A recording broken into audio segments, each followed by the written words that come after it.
이제 7번째 챕터를 제가 함께 나누고 싶은데요. 그 내용은 바알 신앙의 특징과 전형입니다. 바알 신앙의 특징과 전형 1. 현세주의적 물질주의. 풍요와 다산. 바알 신앙의 특징은 풍요와 다산이라고 하는 현세주의적 물질주의의 축복관에 있다. 풍요와 다산은 현대 물질주의에서 돈과 성의 결합으로 나타난다. 풍요로운 삶을 자극하는 현대 물질주의의 선구자인 광고는 섹스 어필의 기법을 통해서 더욱 큰 효과를 얻는다.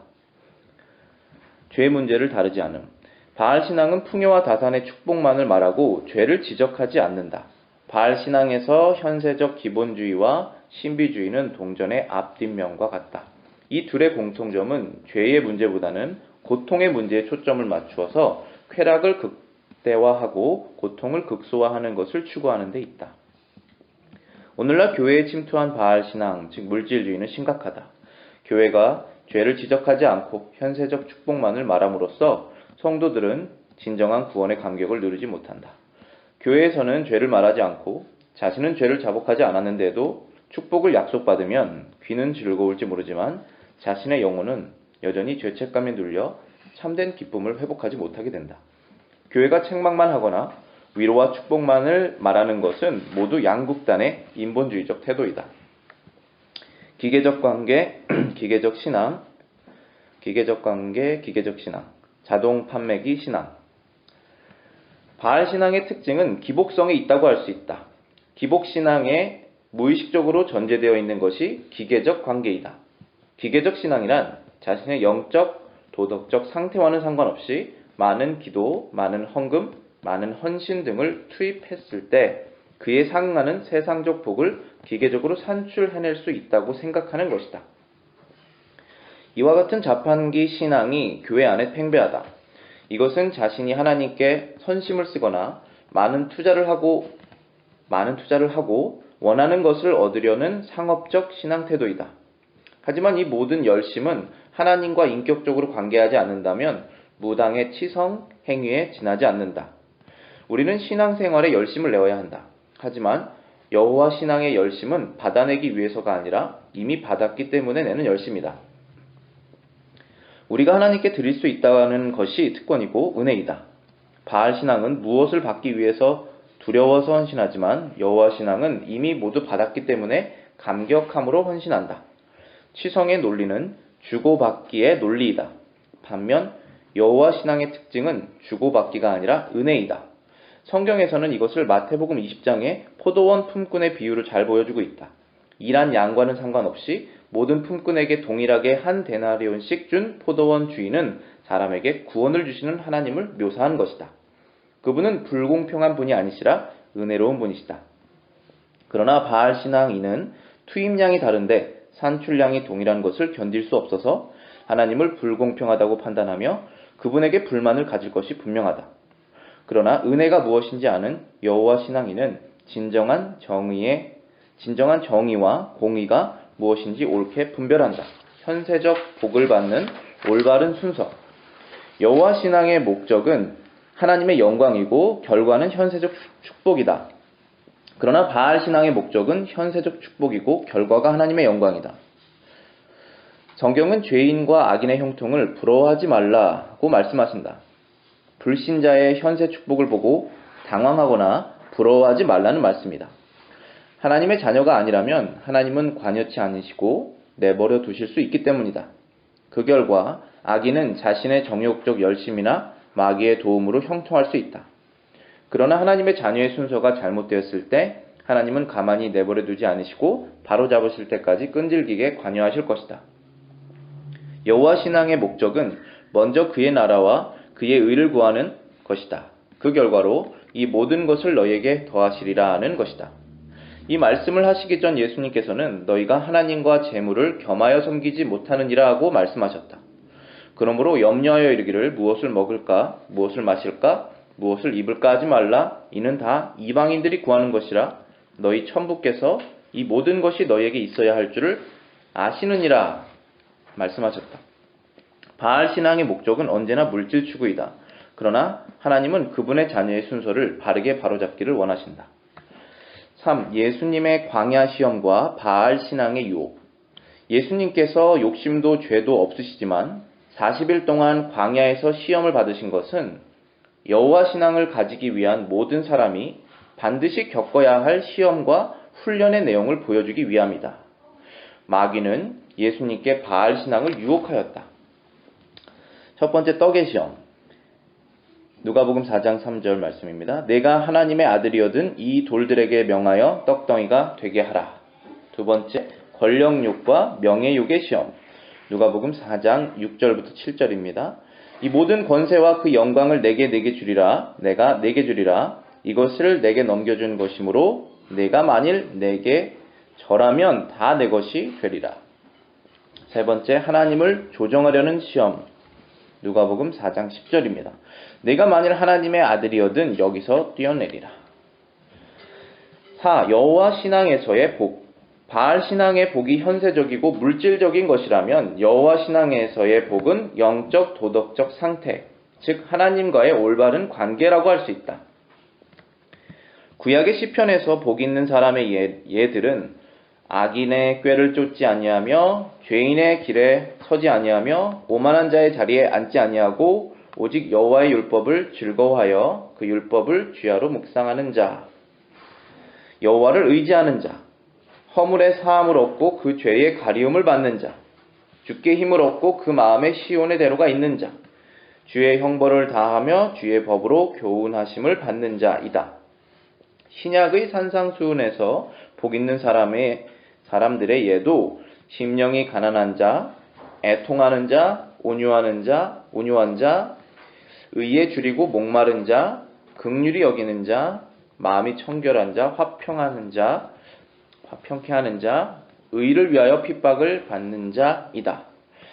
이처럼 여호와 신앙에서는 복은 사람의 올바른 영적 도덕적 상태이며 그 사람이 하나님과 올바른 관계를 맺는 것이다. 우리 영적 도덕적으로 우리가 올바르고 하나님과 바른 관계를 맺고 있을 때에는 우리가 애쓰지 않아도 우리의 말과 행위와 삶을 통해서 하나님의 영광이 나타난다. 사단이 유혹을 하는 바알 신앙은 사람이 신령과 진정으로 하나님께 예배하지 않고 기계적인 신앙생활을 하도록 한다. 그러므로 사람이 하나님과 인격적 관계를 갖지 못하게 하여 영적으로 인격적으로 성숙하는 것을 막아 하나님의 영광이 드러나지 못하게 한다.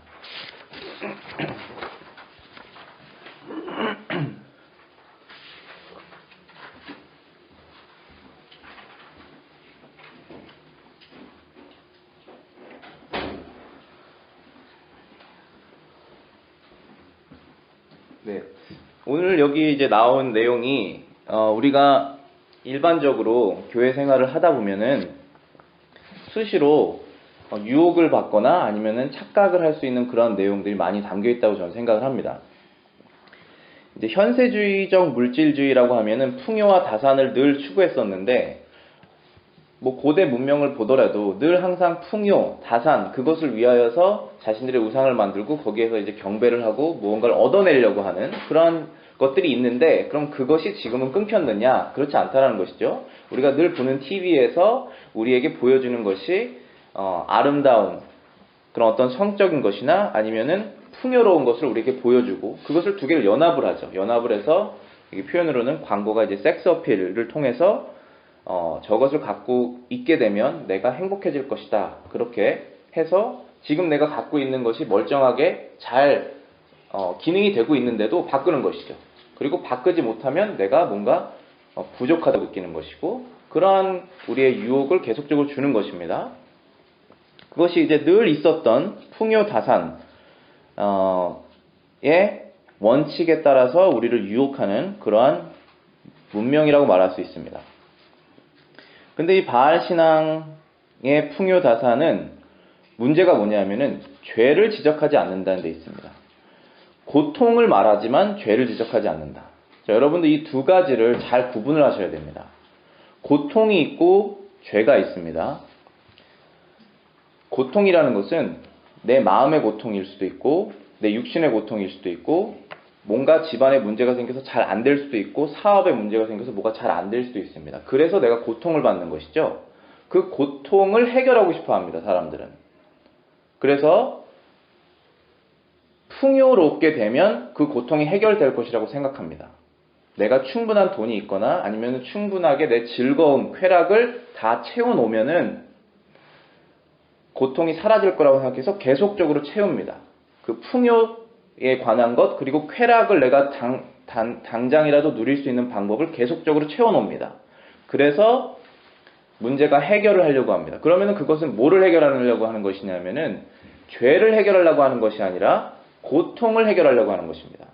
이 세상의 모든 거짓 종교들은 다 고통을 해결하려고 합니다.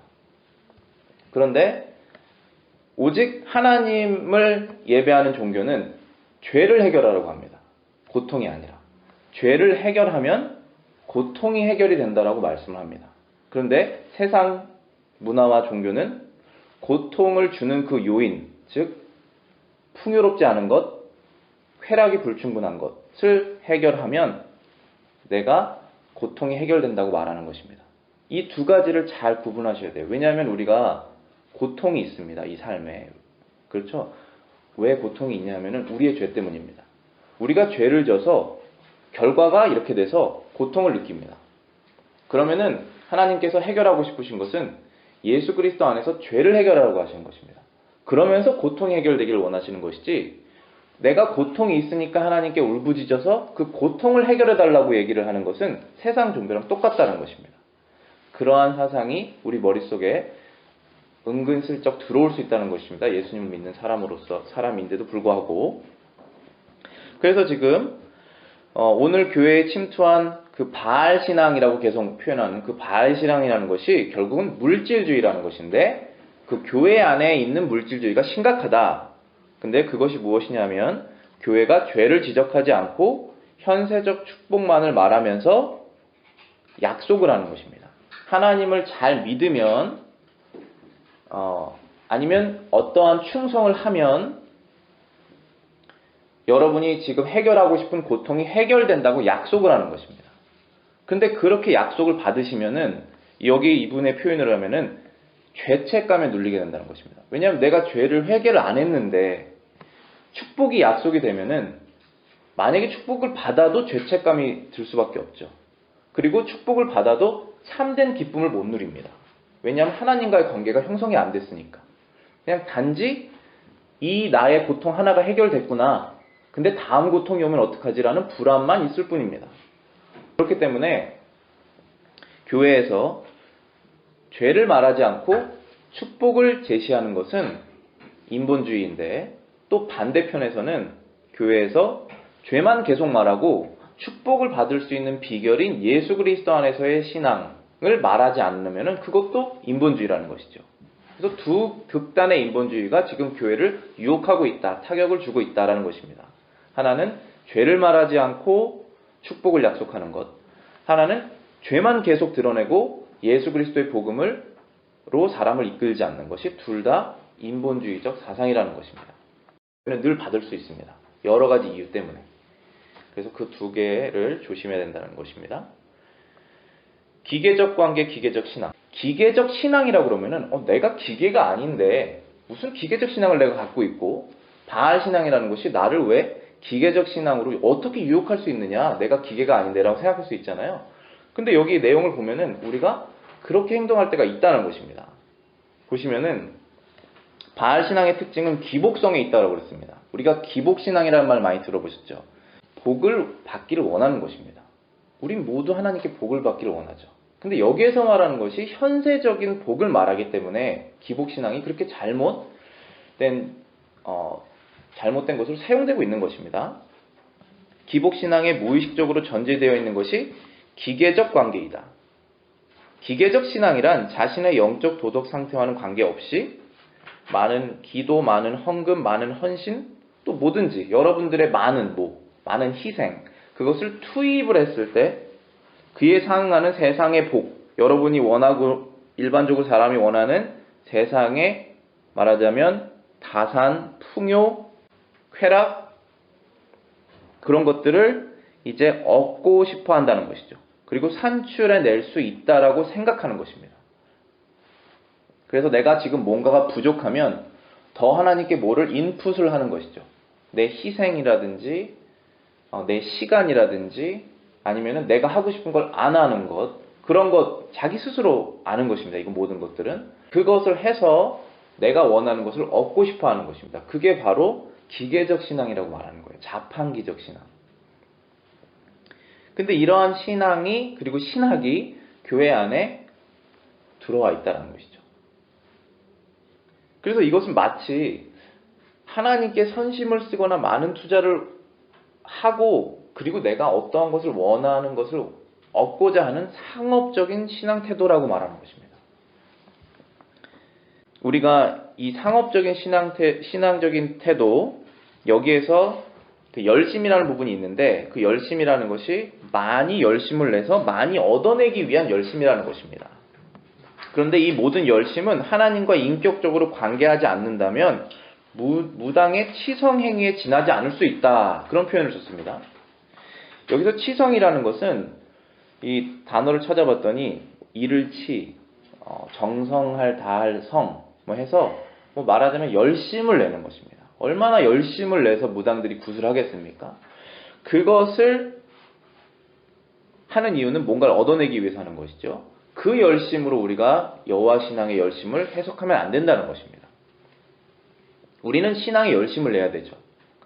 그냥 어린아이처럼 계속 머물면 안 되죠. 그리고 나를 위한 신앙으로 계속 머물면 안 되죠. 계속적으로 그리스도를 따라가는 신앙으로 가야 됩니다. 그러면 결국은 남을 위한 신앙이 되는 것인데, 남을 위해서 사는 그러한 열심을 내야 되는데, 여호와의 신앙의 열심은 받아내기 위해서가 아니라 이미 다 받았기 때문에 하는 열심이라는 것입니다. 그래서 우리가 하나님께 드릴 수 있는 것이 특권이고 우리가 하나님께 드릴 수 있는 것이 은혜라는 것입니다. 바알 신앙은 무엇을 받기 위해서 두려워서 헌신하지만 여호와 신앙은 이미 모두 받았기 때문에 감격함으로 헌신하는 것이다. 치성의 논리는 주고받기의 논리이다. 반면에 여호와 신앙은 은혜의 논리이다. 여러분들 여기서 이제 예로 마태복음 20장 이제 내용 나오죠? 기억하시나요? 마태복음 20장에 포도원 주인이 있고 일꾼들에게 일을 하면 일당으로 한 데나리온을 주겠다고 약속을 하는 그 부분. 거기에서 제일 중요한 부분이 뭡니까? 일하러 온 사람들의 시간이 다르다는 거죠. 근데 어떤 사람은 아침에, 어떤 사람은 점심에, 어떤 사람은 거의 해가 다 질 때쯤에 부름을 당해서 일을 하게 된 것입니다. 그러면은 일을 한 시간이 다르잖아요. 하지만 이 사람들이 처음에 불렀을 때 그 주인이 그 사람에게 한 데나리온을 약속한 건 다 똑같습니다. 한 달에 데나리온을 줄 테니까 일을 해라. 한 데나리온을 줄 테니까 일을 해라. 이렇게 아침, 저녁, 그리고 거의 끝날 때쯤. 그래서 이제 데나리온을 줄 때가 됐죠. 한 데나리온씩 줬습니다. 약속한 만큼 줬죠. 그런데 누가 화가 났을까요, 여기서? 더 많이 일을 했다라고 생각하는 사람이 화가 났겠죠. 더 많이 일을 한 사람이. 그때 하나님께서, 그때 그 주인이 뭐라고 말합니까? 내가 너에게 한 데나리온을 주기로 약속하지 않았느냐? 그런데 왜 화를 냈냐? 그 첫 번째 그 얘기를 하시고, 두 번째는 내가 선한 행위를 하고 있는데 내가 선한 행위를 해서 네가 나를 악하다고 말하는구나. 그렇게 두 가지 얘기를 하셨습니다.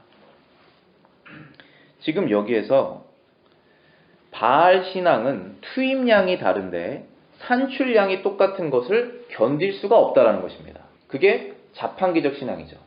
내가 500원을 넣었으면 500원짜리 음료수가 나와야 되는데 그게 안 나오면 화가 난다는 것이죠. 그게 자판기적 신앙이라는 것입니다. 그래서 불만을 갖고 있다는 것입니다. 그런데 은혜가 무엇인지 아는 여호와 신앙인은 그것에 대해서 불만을 갖지 않게 된다는 것입니다. 그것이 신기한 부분이에요. 그래서 진정한 정의가 무엇인지 알게 된다는 것입니다. 구원은 은혜예요. 여기에서 지금 한 데나리온이라고 말하는 것은 상급을 말하는 게 아니라 구원의 은혜를 말하는 것입니다. 여러분들이 구원을 받으신 후에 이 세상에서 열심히 주님을 위해서 헌신하실 수 있죠. 그러면 하늘에 상급이 쌓이게 됩니다. 그것은 확실한 사실이에요. 그 상급의 양이 다를까요? 같을까요? 어떻게 생각하세요? 어떤 사람은 천국에서 큰 집에서 방이라는 표현을 쓰셨는데 예수님께서 그 방의 크기가 다를까요? 클까요? 그리고 면류관을 주신다고 그랬습니다. 다르죠. 달라요. 그 상급은 다릅니다. 여기에서 말하는 그럼 데나리온은 왜 다 한 데나리온일까요? 여기에서 말하는 데나리온은 뭐를 말하는 거예요? 구원을 말하는 거예요. 천국에 들어가는 그것은 다 똑같습니다. 그렇지만 상급은 다른 것이죠. 근데 그 상급 부분도 우리가 하나님께 뭐라고 할 수가 없는 게, 만약에 여러분들이 하나님을 위해서 헌신을 하셨잖아요. 그러면 그게 여러분의 능력으로 하신 게 아니잖아요. 우리는 성령의 능력으로 그걸 했잖아요. 하나라도 했다면. 내 마음속에 이기적인 그리고 계산적인, 말하자면 기브 앤 테이크, 이것을 다 제하고 하나라도 했다면 그건 성령이 하신 거예요. 성령이 없으면 절대로 할 수 없습니다. 반드시 기브 앤 테이크가 있습니다. 거기에는 주고받고가. 근데 했다면 그건 하나님이 하신 거예요. 그렇기 때문에 우리는 그 부분도 다 은혜로 돌리는 것이죠. 그렇지만 거기에는 크기가 다른 거예요. 그건 사실이에요. 그러나 구원은 똑같아요. 그렇기 때문에 여러분들이 참된 공의가 뭐고 정의가 뭔지 알려면 십자가를 보셔야 돼요. 내가 참된 공의로 천국에 들어갈 수 없다는 사실을 아셔야 여러분도 참된 공의가 무엇인지 올바르게 분별하셔서 그것을 행하실 수 있습니다. 다른 사람에게. 그렇지 않으면 다 율법주의 되는 거예요. 다 기브 앤 테이크 되는 거예요. 그러나 율법주의에서 우리는 은혜로 들어갔기 때문에 참된 공의가 무엇인지, 참된 은혜가 무엇인지 알 수가 있게 되는 것입니다. 그때 우리는 자판기 신앙에서 벗어날 수가 있는 거예요. 그 유혹을. 그래서 현세적 복을 받는 순서라고 이제 되어 있는 부분 저희 보시겠습니다. 여호와 신앙의 목적은 하나님의 영광이고 결과는 현세적 축복이다. 그러나 바알 신앙의 목적은 현세적 축복이고 그 결과가 하나님의 영광이다. 하나님의 영광은 제가 잘되고 제가 못되고에 전혀 위협받지 않으세요. 하나도 상관이 없으세요. 하나님의 영광은 내가 오늘 기분이 나쁜 것과 저 해가 그대로 뜨거운 햇빛을 비추는 것과 상관없듯이 똑같은 것입니다. 하나님의 영광은 내가 이 세상에서 잘되고 못되고랑 전혀 상관이 없으세요. 근데 여호와의 신앙의 목적은 하나님의 영광이기 때문에 현세적 축복이 필요한 것이에요. 내가 어떠한 것을 가지고 그걸 사용해서 하나님의 영광을 드러내야 되기 때문에 그것을 주시는 거예요. 근데 여기에서 하나님의 영광도 세상의 축복과 상관이 없을 때가 많이 있습니다. 그래서 하나님께서 잠언에서 죄인과 악인의 형통을 부러워하지 말라.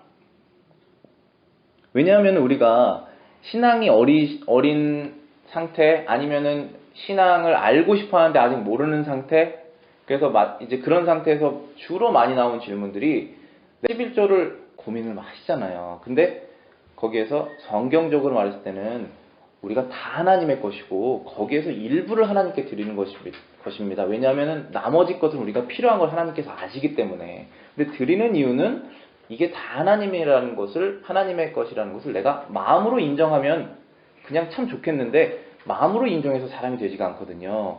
반드시 뭔가를 드렸을 때 내가 그게 진짜라는 게 내 안에서 드러나게 됩니다. 하나님이 그걸 아시는 거예요. 주일도 마찬가지고 11조도 마찬가지입니다. 그거를 이제 할까 말까 결정하는 고민의 시기가 있지 않습니까? 신앙이 어렸을 때. 그때 많이 하는 질문이 바로 그겁니다. 저기서 11조를 하나도 안 하는, 예수님을 하나도 믿지 않고 주일날에 놀 거 다 노는 저 사람이 떵떵거리고 잘 사는데 내가 왜 이걸 해야 되냐는 거예요. 그래서 하나님께서 죄인과 악인의 형통을 부러워하지 말아라. 그 뜻은 그 사람이 현세적 축복을 누리는 것에 대해서, 하나님을 전혀 상관없이 사는데도 현세적 축복을 누리는 것에 대해서 당황하지 말라는 거예요.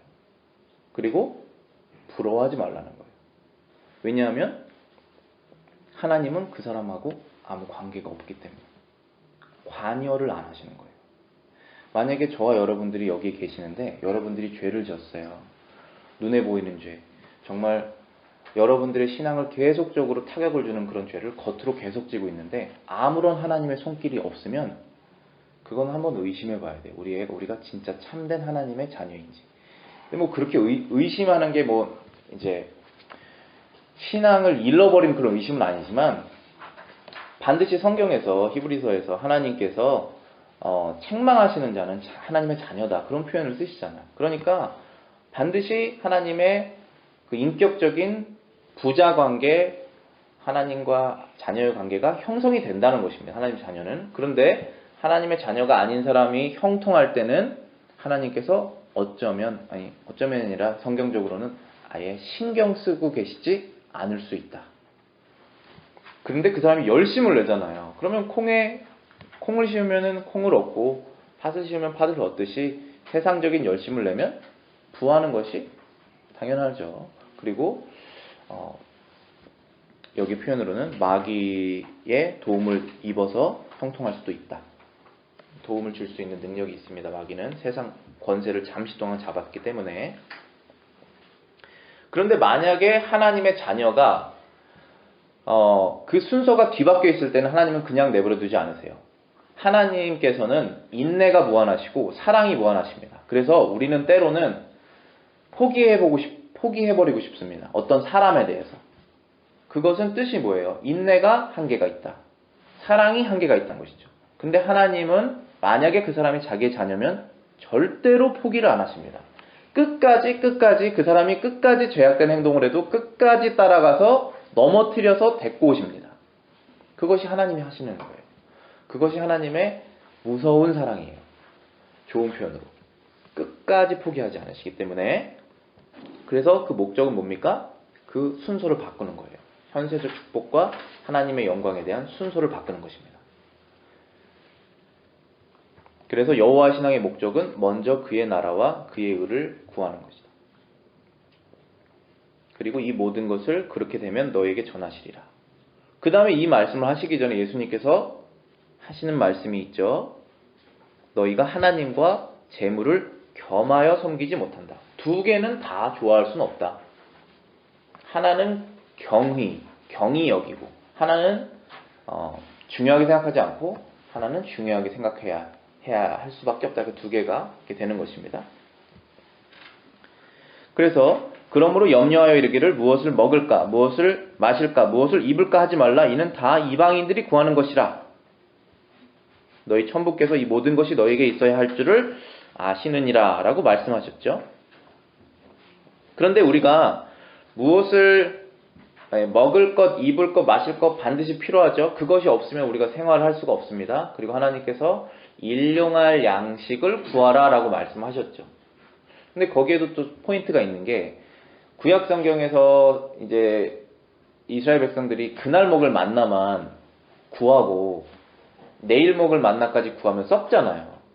그렇게 하나님께서 그 법칙을 정해놓으신 이유는 하나님을 의지하는 것을 알려주기 위해서 그런 것이거든요. 그리고 또 되게 재밌는 게 안식일에는 또 일하지 말라고 그 전날은 2배 걷어도 다음날 안 썩게 하셨잖아요. 그것도 하나님을 의지하라고 하시는 거예요. 그러니까 하나님 의지입니다. 결국은 다 하나님 의지고 거기에서 이제 하나님의 영광이 드러나는 것입니다. 그 다음에 예수님께서 광야에서 40일 동안 시험을 받으셨죠. 이 시험을 받으실 이유가 없으셔요, 예수님은. 그런데 받으신 이유는 우리 때문에 받으신 것입니다. 모든 사람이 여호와 신앙을 가져야겠다라고 생각하고 그것을 가지려고 노력하기 시작한다면 반드시 시험을 겪습니다. 왜냐하면 세상은 호락호락하지 않기 때문에. 세상은 물질주의적 세상이기 때문에 우리가 그 물질주의적 세상에서 여호와 신앙을 추구하기 시작한다면 반드시 시험이 따릅니다. 그 시험을 어떻게 이겨야 되는지 그리고 모범을 보여주시기 위해서 예수님께서 40일 동안 광야에서 시험을 받으셨죠. 거기에서 3가지 시험이 나옵니다. 떡의 시험, 권력과 명예욕의 시험, 하나님을 조종하려는 시험. 이 3가지입니다. 떡의 시험은 예수님께서 줄이셨을 때 마귀가 찾아와서 돌을 떡덩이가 되게 하라는 것입니다. 근데 예수님께서 지금 사람으로 오셨잖아요. 하나님이시며 사람이시기 때문에 40일 동안 줄이신 후에는 모든 것이 다 먹을 것처럼 보이는 상황이셨을 거예요. 저도 뭐 단식원에 가면 그런 얘기들 있잖아요. 그때 이런 유혹을 한 것입니다. 근데 예수님께서 사람이 떡으로만 살 것이 아니라 하나님의 입으로 나오는 모든 말씀으로 사는 것이다 라고 말씀하시면서 그 유혹을 타파하셨죠. 그 권력욕, 이 영광을 다 내게 주리라. 만일 너가 나 사탄에게 절을 한다면 오직 하나님만 섬겨라 라고 예수님께서 그 말씀을 또 타파하셨죠. 나 하나님을 조정하려는 시험, 내가 만일 하나님의 아들이었든 여기서 뛰어내리라. 하나님의 아들이신 게, 예수님께서 하나님의 아들이신 게 뛰어내리든 안 뛰어내리든 상관이 없이 그대로 하나님의 아들이시잖아요. 근데 뛰어내려서 증명하라는 것입니다. 그것은 하나님께서 증명해 주시기를 원하시는 때가 아니라 내가 증명하고 싶을 때 하나님을 사용하라는 것이죠. 그걸 하나님 조정하라는 것이죠. 조정하라고 하는 사상을 주는 거예요. 그러니까 좋은 것과 나쁜 게 항상 섞여 있습니다. 이 사단이 주는 유혹에는. 그래서 헷갈려요. 그래서 하나님을 시험하지 말라라고 이렇게 딱 예수님께서 그 유혹을 타파하셨죠. 이게 바알 신앙의 유혹인데, 바알 신앙은 이 세상 문명과 문화에 쫙 깔려있는 그런 신앙입니다. 여러분들이 사회학 같은 거 공부하시면은 사람이 동물이 아니기 때문에 기본적인 욕구가 있다.